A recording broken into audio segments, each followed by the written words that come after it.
Hi, I'm Liz with Screenmobile, America's neighborhood screen store.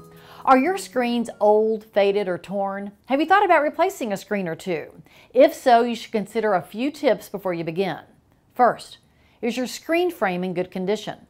Second, what type of fabric should you use? And third, what type of fastener is needed to hold the screen on? The frame needs to be in good enough condition to hold a new screen.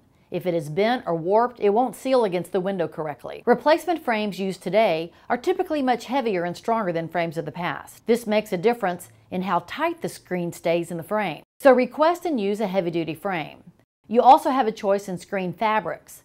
Use heavy fabrics for keeping your pets at bay and lighter fabrics for keeping your view. There are even sunscreens to keep your home cooler. A loose-fitting screen will create gaps that will allow insects to enter. Ooh, gross. Measuring is key to a screen fitting correctly.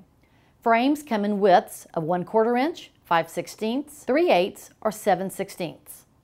You can find out the width by measuring your old frames if you have them, or you can measure your window opening.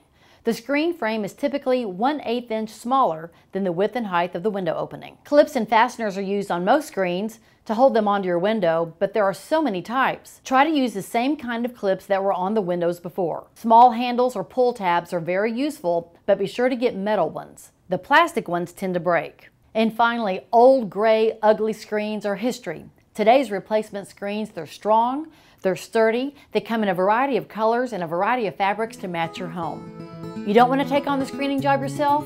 See if there's a Screenmobile in your neighborhood. You call, we screen. Screenmobile.